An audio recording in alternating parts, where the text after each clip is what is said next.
Welcome into Jungle Tales, a Pirate Baseball podcast, episode 61. We're coming to you here on a Monday afternoon, a little matinee as we're talking about our pro Pirates, specifically to begin with, Trey Yesavage and Jeff Hoffman. But then we'll dive into those other Pirates that have been in the show for the majority, if not the entirety, of the 2025 season. Then you have about 15 fighting to get to the show in professional baseball at the minor league or independent ball level. But right now, without any further ado, let me welcome in my co-host, former ECU pitcher from the late 80s and early 90s under Coach Gary Overton, John Wool White. Good afternoon, Bubba. How you doing? It's great to be on. Feel baseball in the air now that we got a first fall games under the belt. We have a big day today, as they call it, Trey Day, up in Toronto. Former ECU pitcher Trey Yesavage is going this afternoon, 5 o'clock Eastern. You can watch it on Fox Sports Network, Fox stations. But glad you have me on. I'm excited to talk about the two players, Jeff Hoffman and Trey, that are going to be in the American League Championship Series, and then also speak about the rest of the players that are in the minor leagues or major leagues from East Carolina. So thank you for having me on, Bubba. Yeah, 8 Pirates in the show, as I mentioned in that lead-in, and that's far and away the most I ever recall. I'm trying to think of what would have been the previous high, probably about 4 or 5, and that was in recent years. I know I'm thinking back to the Chad Tracy days, and you had overlapping with Chad, maybe Jarrell Cotton and some others, but never remember, anywhere close to 8.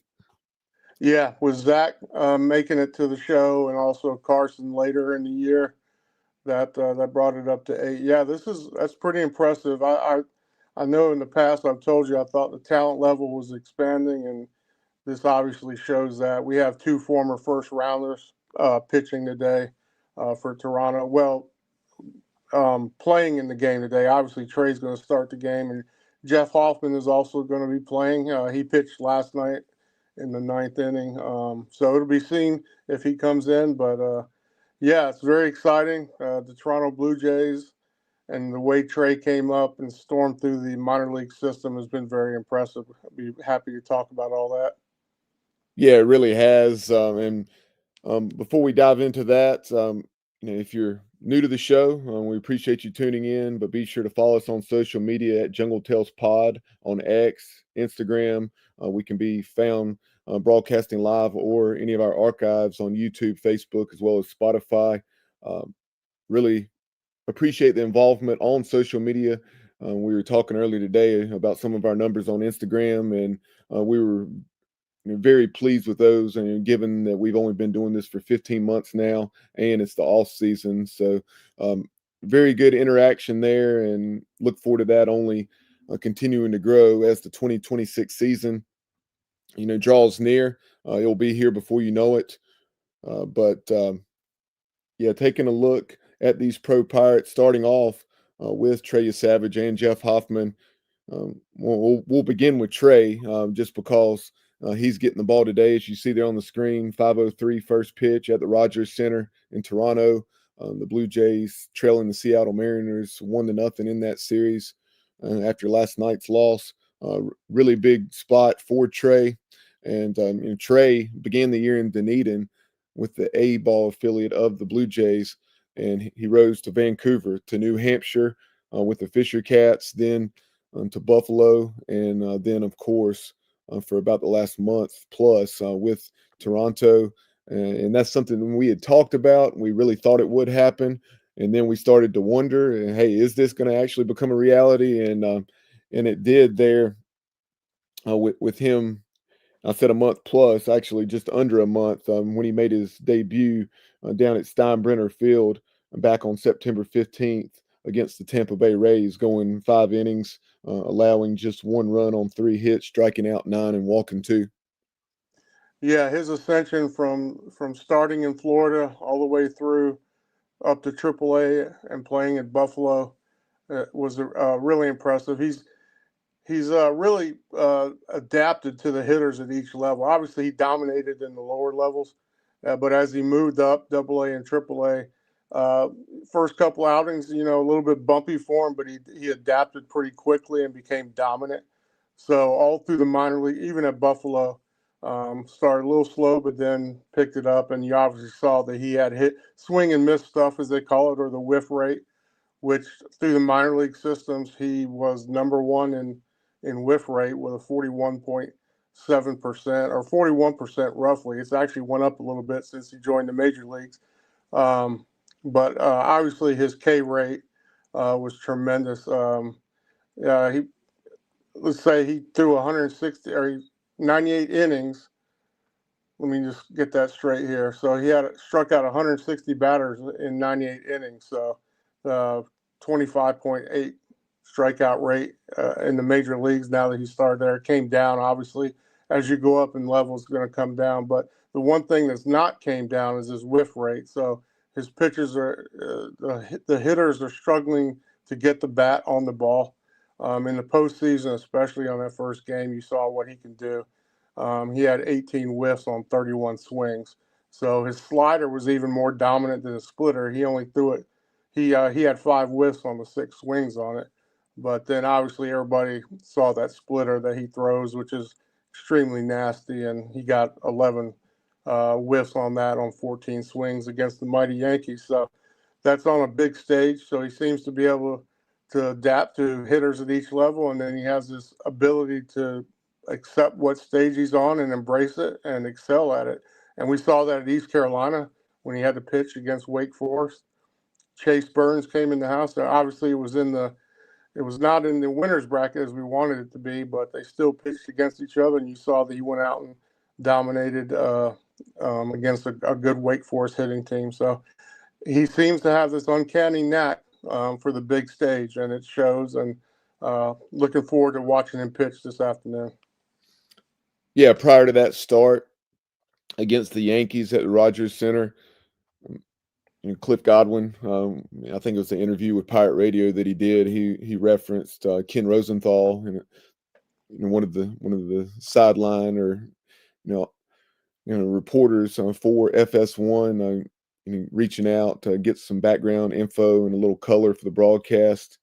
And there you see on the screen for our viewers on Facebook and YouTube, only 6 times in the pitch tracking era from 2008 to present has a pitcher gotten 10 plus whiffs with his splitter in one postseason game. Expanding a little bit there on what John already referenced. And Kevin Gossman 10, and then Trey Yesavage 11 did it in back-to-back games last weekend. Just remarkable. And hopefully Trey has his stuff tonight as the Blue Jays look to even the series with the Mariners. And a little bit more about that. Real quick, going back to the big stage. So he had pitched 3 games at the major league level prior to the playoffs. They did not bring him up prior to the time frame, but he did get an exception to be able to play in the playoffs, and that's just kind of contract stuff that teams do with their rookies. But anyway, he started off, 3 games started, 14 innings, 16 Ks, had 7 base on balls. So a little bit ho-hum for him, but then he gets on the big stage against the Yankees and put an incredible performance on, like you mentioned.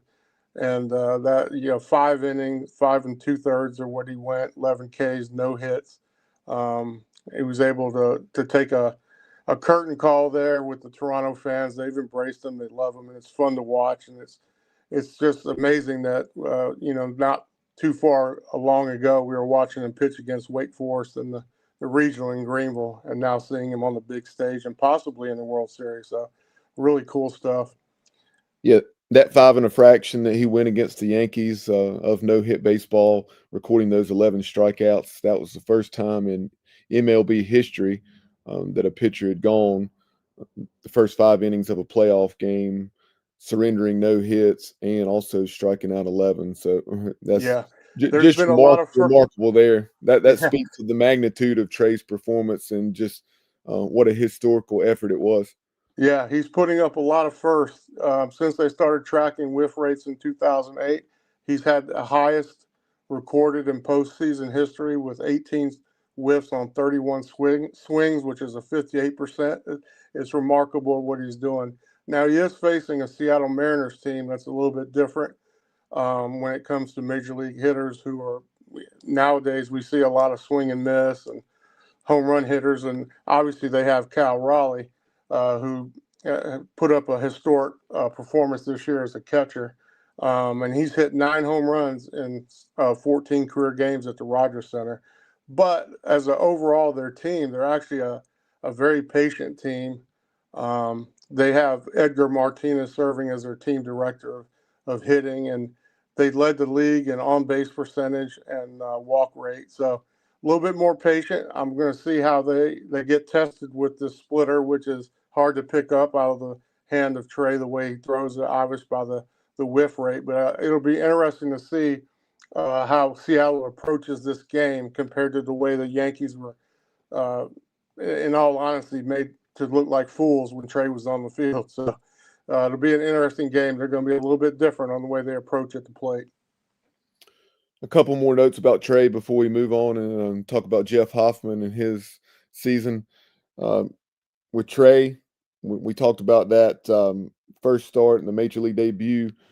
Came against the Rays back on September 15th. 5 innings, 1 run on 3 hits, 9 strikeouts, and 2 walks.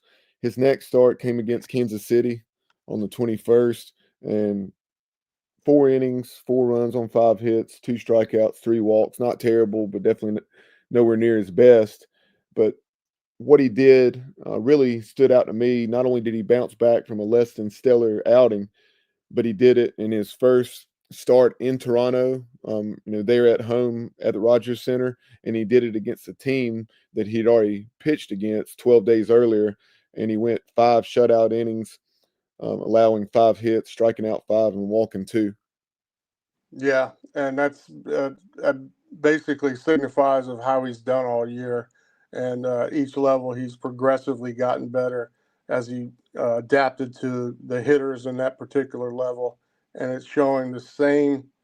It's showing the same here at the pro level. So, um, actually, and I don't think there's a lot of these hitters, and you listen to some of the interviews afterwards, talking about how great that split finger is, but. Um, it looked unhittable. Obviously, we know baseball, you can't produce that type of swing and miss every game, but it'll be interesting to see how Toronto responds. And there's going to be a lot of hype with Trey pitching tonight. One of the better pitchers, young and upcoming pitchers we have seen in a long time. So I'm looking forward to it. It's a big game. And then we also have Jeff Hoffman, who possibly we could have a win and a save by Jeff Hoffman in the same game between Trey and Jeff, and that'd be really cool. Yeah, a couple more things I had about Trey across those 2 starts that he's made at the Rogers Center. 10 1/3 innings, has yet or is yet to allow a run, 5 hits, 16 Ks compared to just 3 free passes. And he's been lights out, needless to say, there in Toronto. And the final thing that I wanted to mention regarding Trey Yesavage, you know, part of me just wanted to skip over this, and perhaps we should have, but it's just so sad, John. Um, just people after that excellent performance he had against the Yankees. I'm sure it was some pissed off Yankees fans, reaching out to perhaps him, but definitely his family, be it his parents, girlfriend, etc. He said, living in this world where there's so many different opinions and feelings, which results in a lot of hate. It's sad to see that people close to me are being attacked for my performances on the field. Yesavage said Sunday before the ALCS opener against Seattle. Yeah, These people have done nothing to warrant negativity for my actions, whether that's my parents, my brothers, my girlfriend, family. It's just really sad. I know I have the platform to address it, so I am. I hope that people can realize that those individuals have nothing to do with what happens on the field. If you have a problem, I'm a man. I can take whatever opinions anybody has about me or my life. So I just wanted to get that out there. And then the Blue Jays manager, John Schneider, said Savage didn't speak to him before making these comments. And Schneider went on to say it's unfortunate that's a reality. Um, Schneider said of the abuse, I commend him for saying what he said and for backing up the people that love and support him. Yeah, and it's unfortunate. Obviously, haters are going to hate whenever you go out, and Yankees are the biggest stage to pitch against with the media market and the fans that they have. And in today's day and age with social media, you have a lot of keyboard warriors that can go out and say whatever they want or send messages, and it's cruel, and really it's just a game at the end of the day. But yeah, him going out there and abusing and the hitters for the Yankees probably had a lot to do with it, but it's just something that doesn't belong, and it's unfortunate that we have people that with that mindset uh, on this earth, and hopefully he can get that. To me, it seems like with his family support and the way he handles the mound, he's always been on a big stage or bigger stage here in the last couple of years. East Carolina gave him a good representation of what it's like to pitch in big games, and he's just embraced it and he's moved on. And I think that he'll move on pretty quickly. But those fans, they need to go get a life, is what I say. Yeah, as we transition to Jeff Hoffman and a lot of these other pro pirates, so many to discuss. Um, I encourage you to chime in on social media, whether it's YouTube, Facebook, X, or Instagram, throughout the show. Send us your questions and comments regarding Trey Yesavage, Jeff Hoffman, or any of these pro pirates. But yeah, moving on to Jeff. Hoff appeared in 71 games thus far, uh, 68 innings, striking out 84, recording 33 saves. What are your thoughts on Jeff Hoffman's 2025 to date? Yeah, Jeff had a great year, tremendous year. He had kept the strikeout rate up there. Walks, okay. I mean, he did really well with his walk hit versus innings pitched. So, tremendous year. He did have a couple blips on the radar, as I call it, but he's the closer. I know the Phillies really needed some support. They could have used him, but Toronto was lucky enough to get him, and he's had a great year. He actually finished out the Yankees. I'm not sure if he got any hate mail either, but he finished out the Yankees in the last game, and Toronto moved on. So now him and Trey can focus on the game tonight and series that's ahead of us. But tremendous year from Jeff. Really, he was one of the first round pitchers that we've had out of East Carolina, and he showed this year why. A good strikeout pitcher you can rely on late in games. So good stuff there. A third pirate in the postseason was Gavin Williams. Unfortunately, Gavin and the guards lost that 3-game series to Scooble and the Tigers, but Gavin pitched very well, and that was a trend for the majority of the year, but especially from July on. But the year as a whole, Gavin 31 starts, 167 and 2/3 innings, 12-5 with a 3.06 ERA, 173 strikeouts in those 167 innings, and as opposed to just 83, or I say just 83 walks, but you have a strikeout to walk ratio there of a little greater than 2-1. Not what Gavin would like for it to be, but not terrible either. But his command improved as the year went on, and from, like I said, from July 6th, that start, through September 30th against the Tigers, his final 15 starts, he only allowed more than 3 runs in one of those, and he only allowed more than 2 runs in 3 of those 15 starts. So he was tremendous the second half of the season. Yeah, he really showed why he was picked as another first rounder out of East Carolina, but has high velocity stuff. He didn't, towards the end of the year, it wasn't as high as he was trying to develop another pitch this year, and he did. And he actually turned into what you call a top of the rotation starter. It was pretty obvious. And end of the year, there was not many better. It's hard to come by one that was better. He opened up the series for the Cleveland Guardians as their number one starter. So yeah, look forward to a lot of great years out of him. Obviously, he's got the stuff to do it, and he kind of got his overshadowed a little bit here later in the year with Trey pitching so well, as far as East Carolina Pirates in the pros.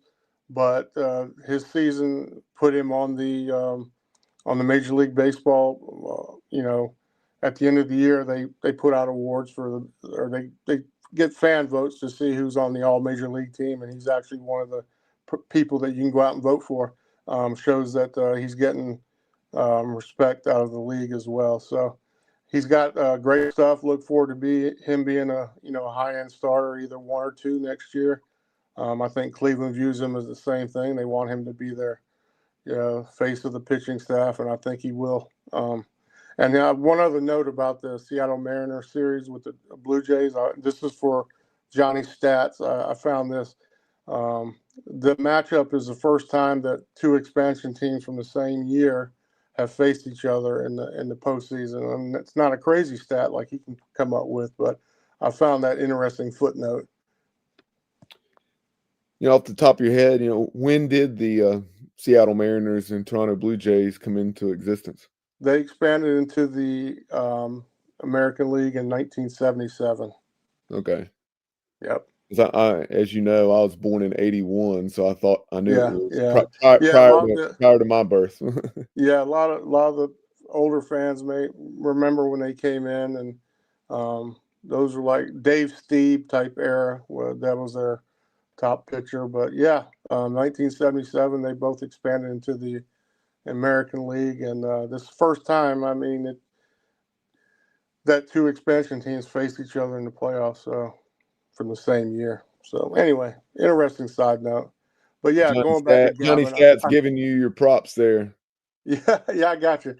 I watched a lot of baseball, American League East, especially in the '70s when I was growing up. But yeah, going back to Gavin real quick, just a final thought on him. I think Cleveland's very happy with the way he developed. There was some idea that there was something wrong going on there, but he showed late in the year, as you mentioned, how dominant he can be, and I think they got a top of the line starter for the future. Yeah, they really do.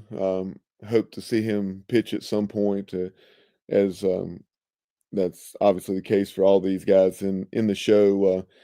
Had the opportunity to get down to Atlanta last summer, summer of '24, to watch Burley for a couple games. But yeah, these other guys, and look forward to seeing them in the future. But Sean Armstrong, he is with the Texas Rangers. The Rangers went 81-81, finishing third in the AL West. Sean, like Jeff Hoffman, just an absolute Iron Man. More of a hybrid role than Jeff had, but in 71 appearances, he did start 2 games. He was used in short relief, some long relief, just a variety of roles for Sean, who's been obviously in the big leagues for about a decade or a little over a decade now. At least in professional baseball, a decade plus. But 4-3, a 2.31 ERA, 74 strikeouts in those 74 innings, and surrendering just 5 home runs. He had a heck of a season. Also 9 saves. Yeah, one of the more under the radar players. You don't get to see him because he's not a per se closer or a per se starter, but one of the best seasons he's ever had, if not the best. But he did everything the Rangers asked him to do. Like you said, he started as an opener a couple games. He came in middle relief a lot. And then when they needed a closer while their guys were injured or whatever, he came in and did that with 2.31 ERA with a 0.81 whip. Yeah, just a tremendous year. Not enough accolades can be said about the year he had. And I know this was probably one of his career years. So I'm sure he's extremely happy, especially going into an age 35 season. So 35 years old. So great year out of him. I was extremely impressed. I kept up with him, and he did everything that Texas asked, and you couldn't ask for more out of a guy. Whatever role you wanted to put him in, he was willing to get out there and get the job done. And I know that's tough for a lot of people to move between pitching roles, start, and there's different mindsets that go on there, closing, etc. So he did a great job on being able to transition through all those roles. Alec Burley hit 290, leading the Cards in batting average. The Cardinals, unfortunately, 78-84, 19 games back in the NL Central. Very uncharacteristic year for them.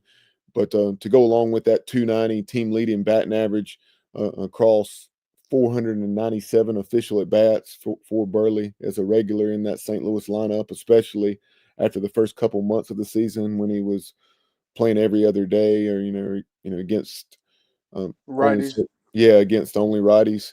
But Burley finished with 18 bombs, 69 runs batted in, 26 doubles, and Yeah. only struck out 79 times, which was Yeah. the second best number on the team, trailing only Brendan Donovan.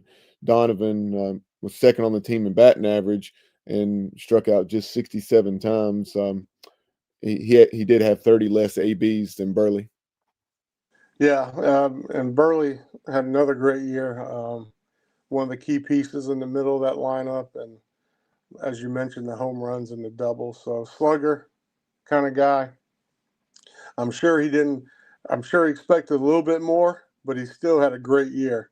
And I think St. Louis embraces him up there in the middle of that lineup. And as you mentioned, he was not hitting against lefties for whatever reason, but he showed later on that his bat needed to be in the lineup every single day, and it eventually happened. So one thing with the Cardinals, their outfield has always been um, not lean. They have several players out there, so uh, contract years and stuff like that, options are coming up. So there's always a lot of talk in baseball, but hopefully he can stick with the organization. They seem to like him, and that was the one reason they were deep in the outfield. One of the reasons that Burley was not in the bigs before he was, because everyone knows he's a hitting machine.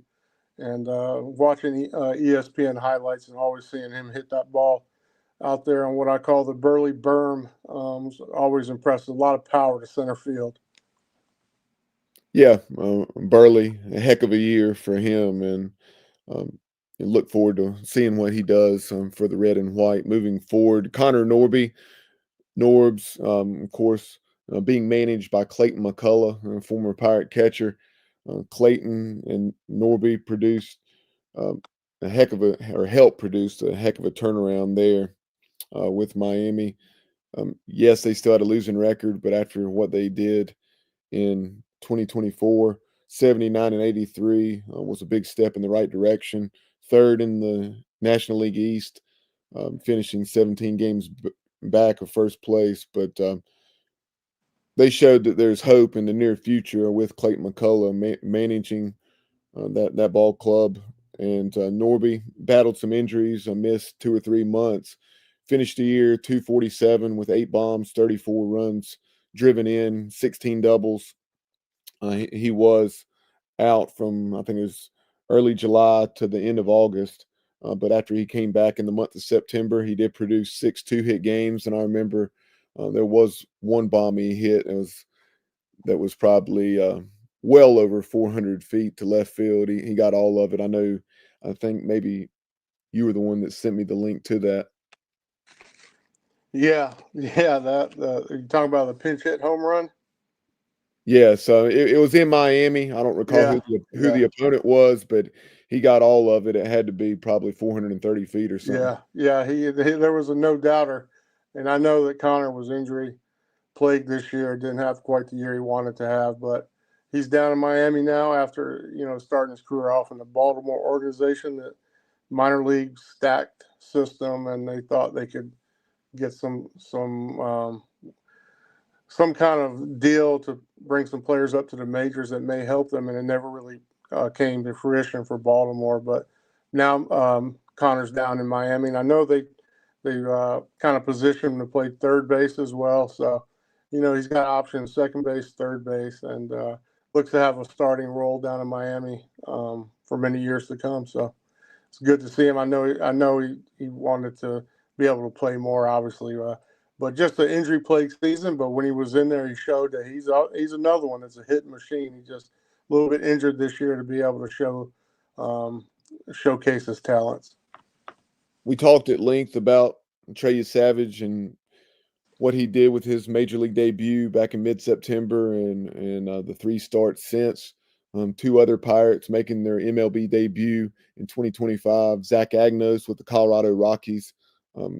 No secret, what a struggle it was for that organization, and has been in recent history.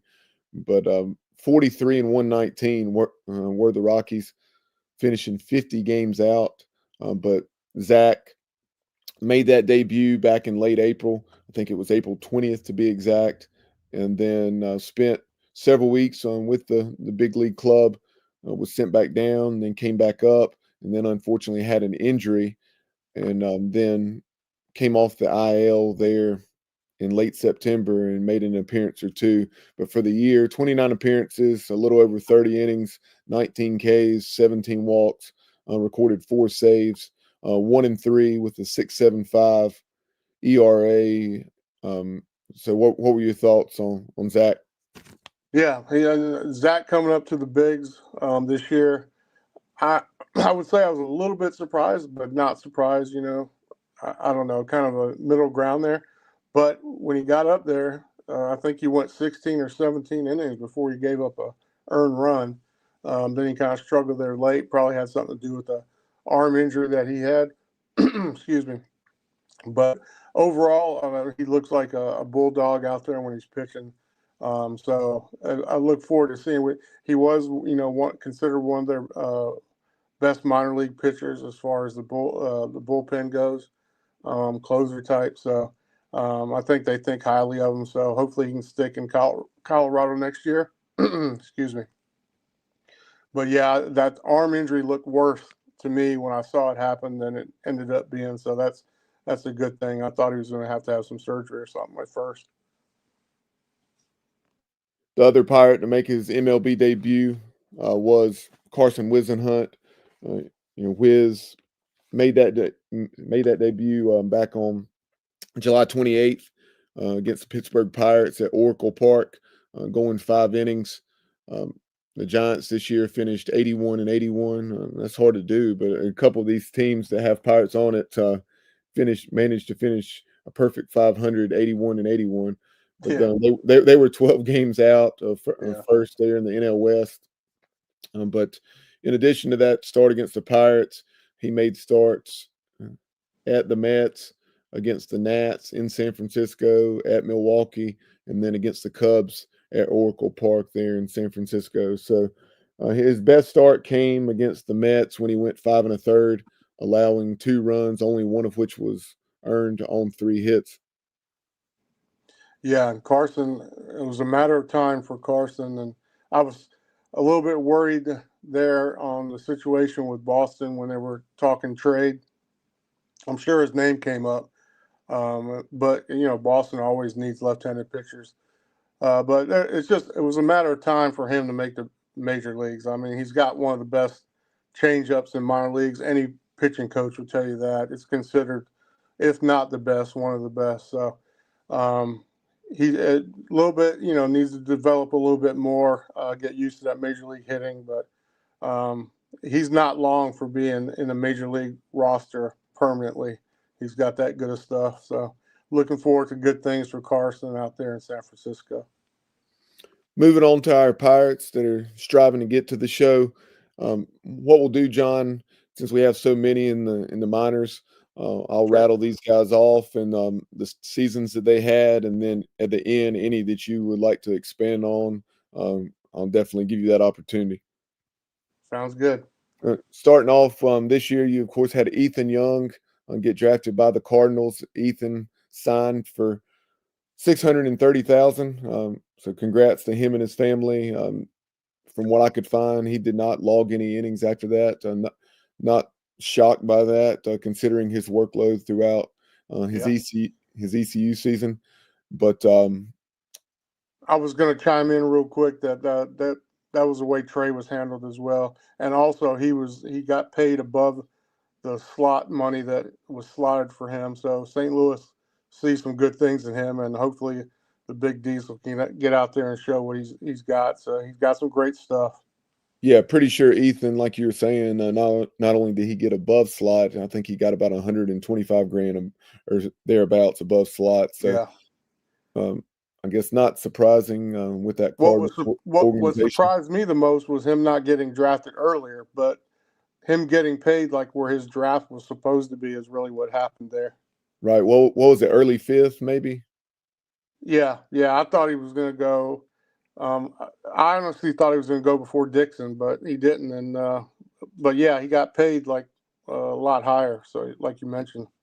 Yeah, Dixon, $500,000 signing bonus. You and I, not the same game. I had the chance to see two games when they came to play the Kannapolis Cannonballers, and you were there on the weekend when I was out of town for one of my daughter's soccer games, tournaments up in Roanoke.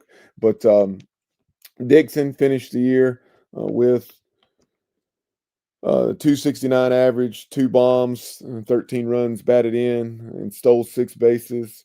While playing for the Augusta Green Jackets, the Atlanta Braves low A ball team. Yeah, got to go out to Kannapolis and see him play. And Dixon's one of those kind of players that you can talk to his former coaches and Coach G. He's one of those guys that develops and develops and develops. So we should see him an uptick in his production next year with a full season under his belt. But look forward to seeing what he can do. It was great to get out there and watch him swing the bat a little bit, play the field, and see him outside the Pirate uniform is a little bit weird. But yeah, he's got a bright future, and he's the kind of kid that, like I mentioned, just develops and continues to get better.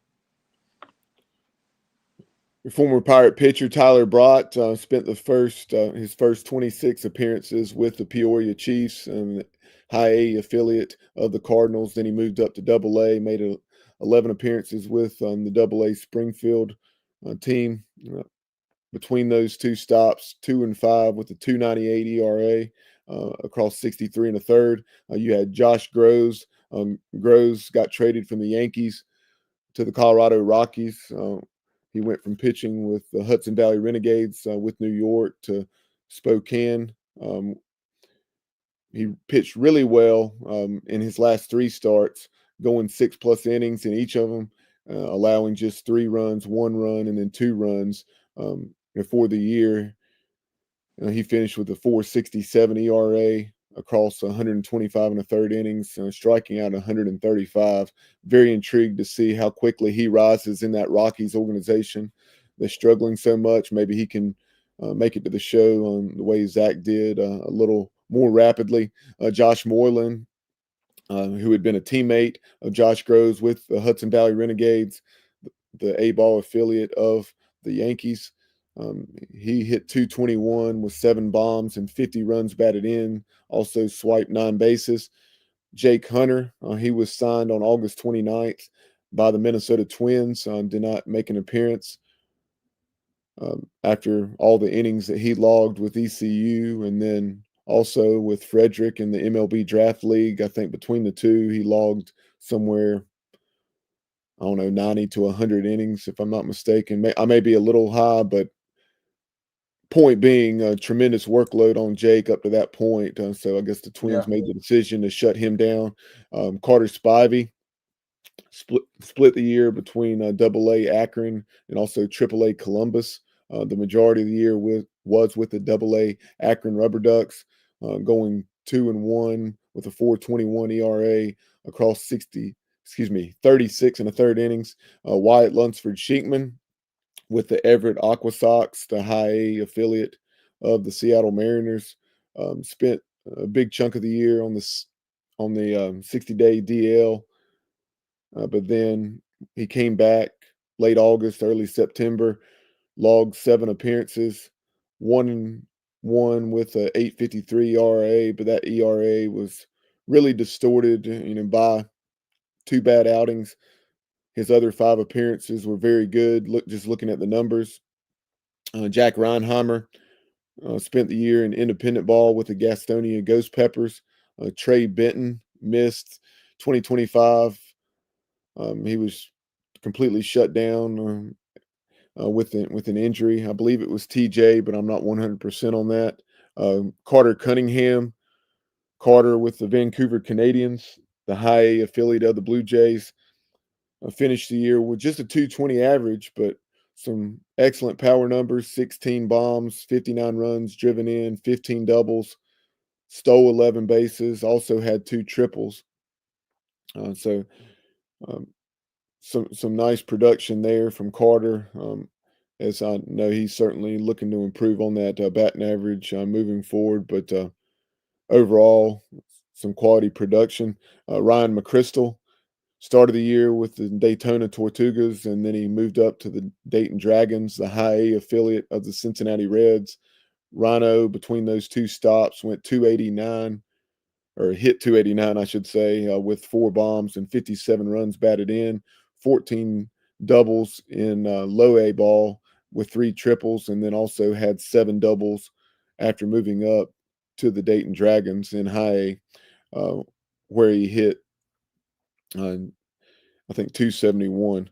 But JJC, Jacob Jenkins Cowart, started the year with Jupiter, and then he made the move to Beloit, the high A affiliate of the Miami Marlins. JJC, 203 with 3 bombs, 26 runs batted in, 26 stolen bases. That's definitely stood out. 18 doubles and 2 triples. Eric Ritchie in the Philadelphia Phillies organization with the Jersey Shore Blue Claws, uh, logged 28 appearances, 4-1 with a 6.18 ERA, 39 and a third innings, striking out 43. And then Landon Ginn, after being injured to start the year, he was activated in late May with the Chicago Cubs low A affiliate, the Myrtle Beach Pelicans. Landon had 28 appearances, compiling a 6-2 record with a 4.80 ERA, striking out 47 in 45 innings. So there you have a look at what all the Pirates are doing in professional baseball. John, any thoughts that you have on some of those? Yeah, I was going to talk about Josh Gross and his development. Looked like he opened some eyes up in the Yankee organization. Obviously, others as he's involved in the trade, but uptick in velocity. So look forward to seeing some good things. And like you mentioned, going through the Colorado Rockies organization, he may be able to provide some future support for that team at the major league level. So looking forward to see what he can do there.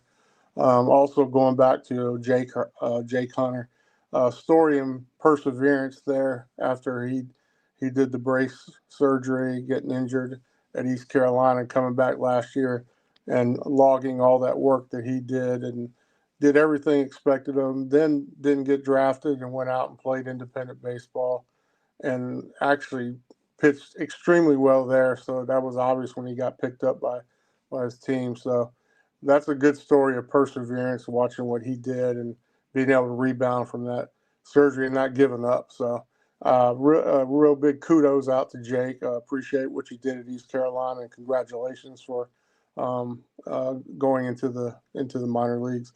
As far as Carter Cunningham goes, I can't imagine him hitting 220 for very much longer as he develops. But yeah, good power numbers.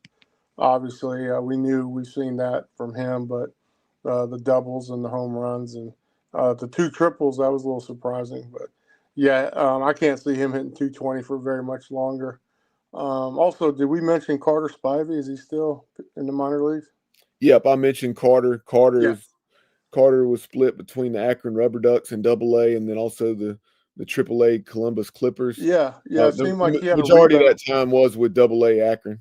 Yeah. It seemed like he's kind of rebounded a little bit. We knew he a little bit up and down there, but seems like he's got his act together, going well. So I just want to make sure. I apologize for missing his name, but yeah, good to see him doing well.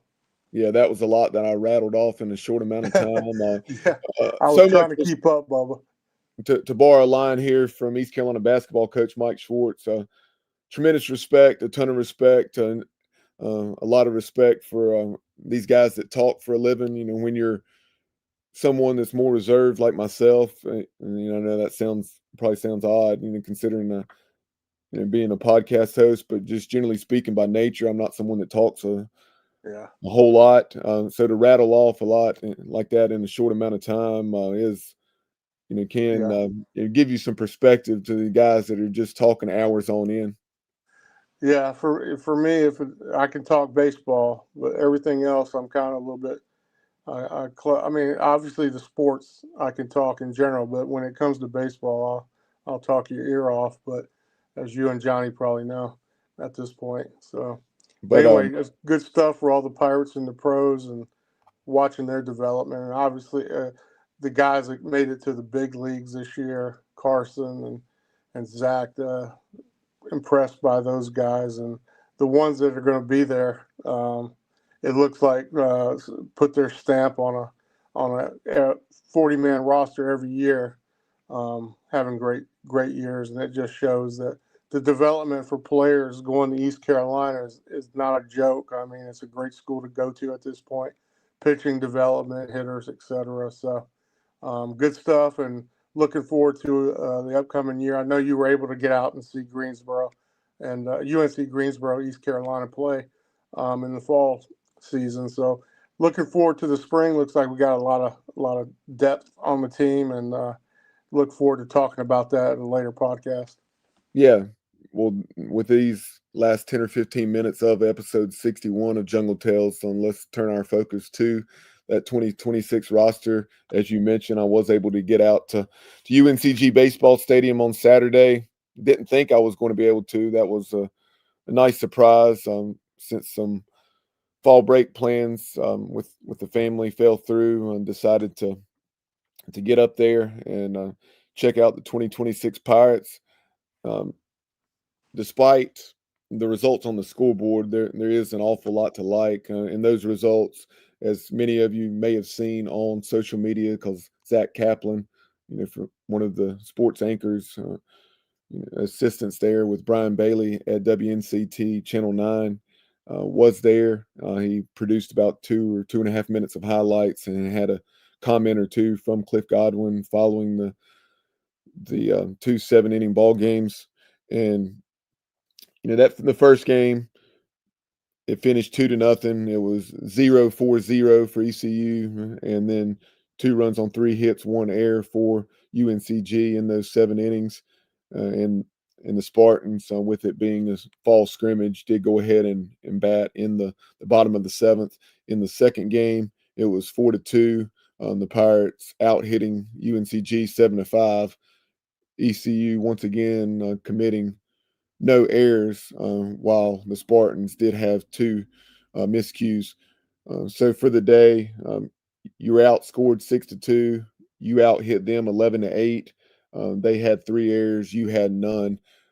So no, certainly not what you would want to see, but keeping it in proper perspective, for 2 7-inning fall scrimmages with so many guys getting playing time, uh, I think some fans, they see that and they're probably panicking, but anybody that knows what they're looking at, and Yeah. like Cliff Godwin said post game, there's certainly plenty of things to improve on. That goes without saying, but sometimes in the fall you'll have results like that aren't indicative of the type of team and type of program you have.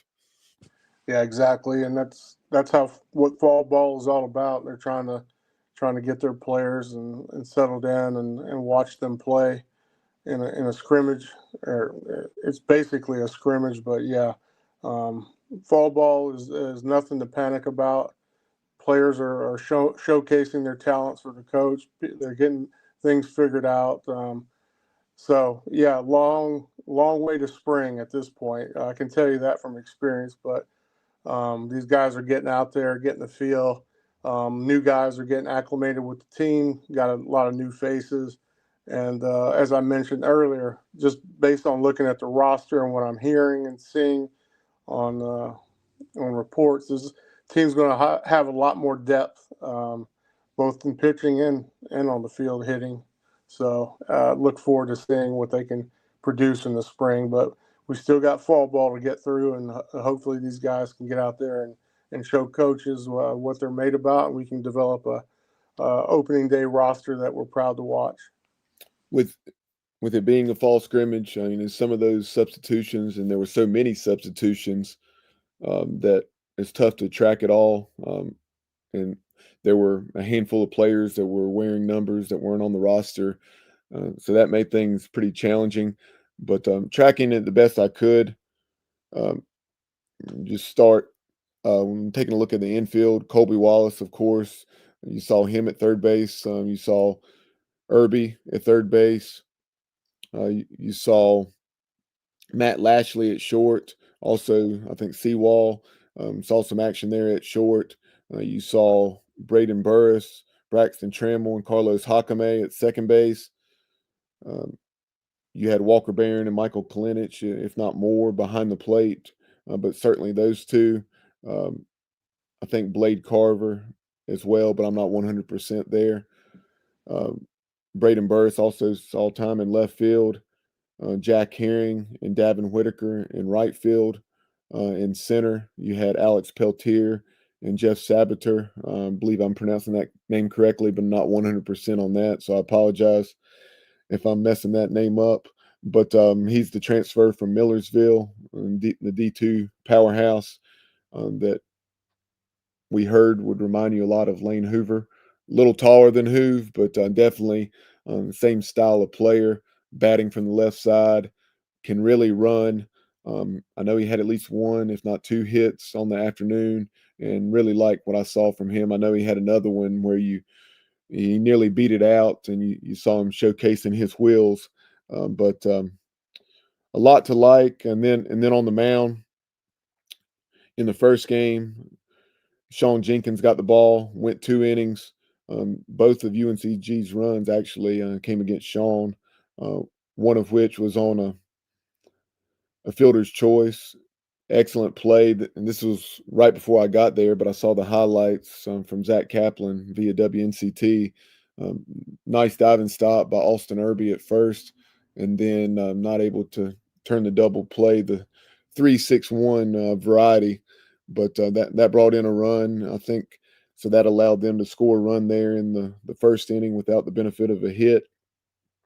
And like I said, Sean went to Joe Webb and transfer from Liberty, senior right-hander, went one, um, threw up a zero, and all these guys now, of course, threw up zeros because the Pirates only gave up 2 runs in those first 7 innings.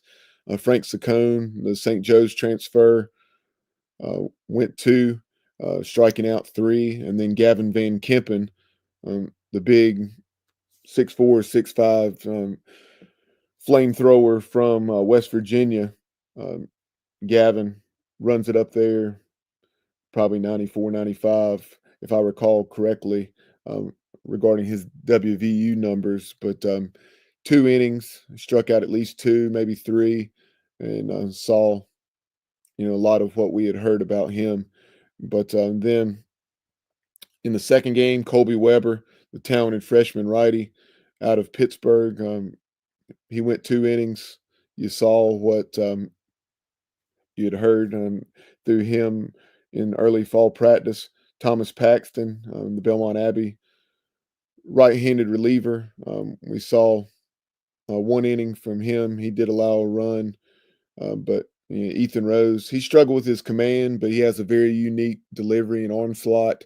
I think he wasn't buck wild, but did walk 3 guys, which led to 2 or 3 runs for UNCG that allowed them to win that second game late. Um, Alex Boucher saw either a third or 2/3 of an inning. Gavin Marley, Lenore Ryan transfer, uh, he saw either 1 or 2 innings of work. And then Luke Payne, the talented lefty from Tennessee, that was so highly regarded coming out of high school, he looked really good there in the final inning or two. Had an excellent slider and tremendous breaking stuff, and seemed to have a nice 3-pitch mix for Luke Payne. But any thoughts on those, and then I'll have a few more, John.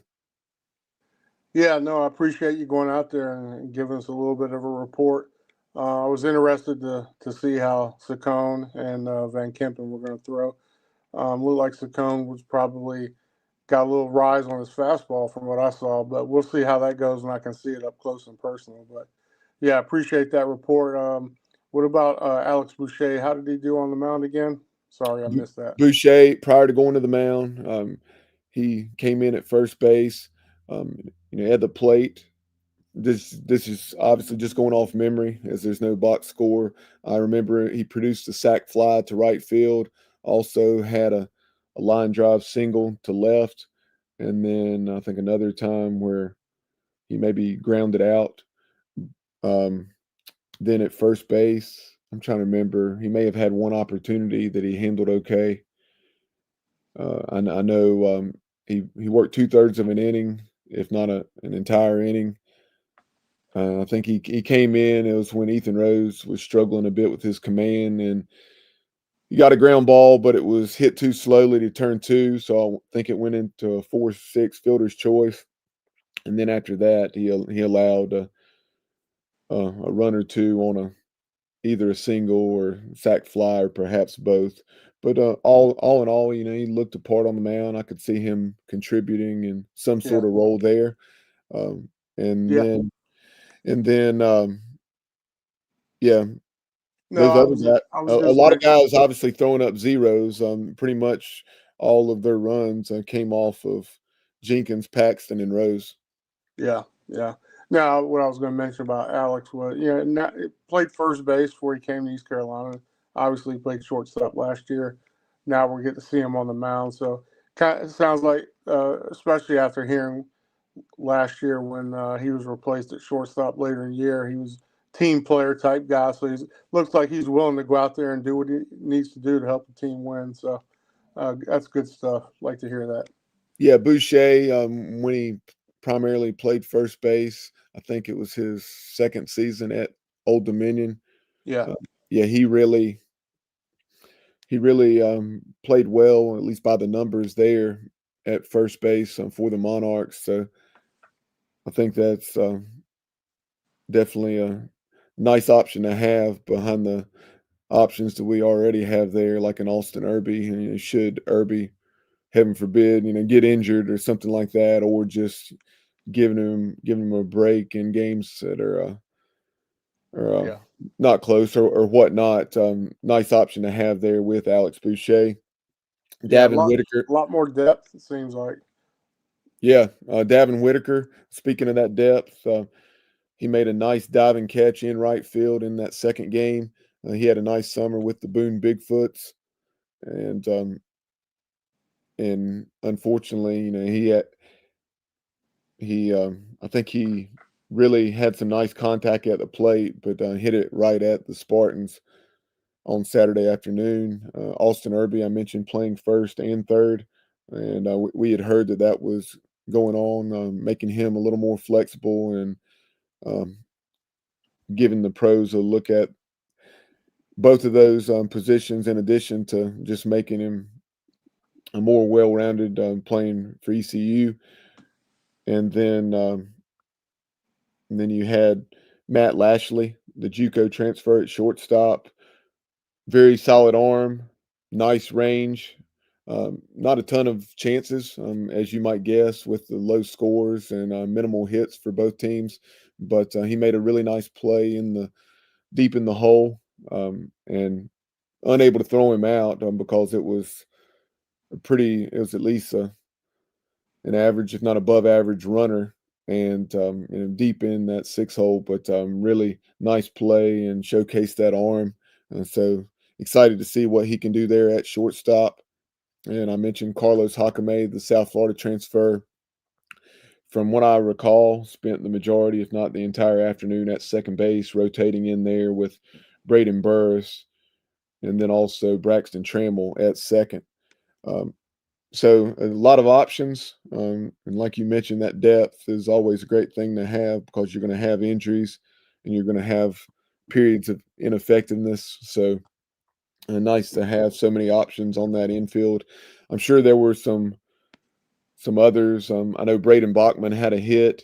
Um, Trying to remember exactly where some of these guys fit in defensively, and I missed some of the outfield substitutions. I mentioned Peltier, Sabater.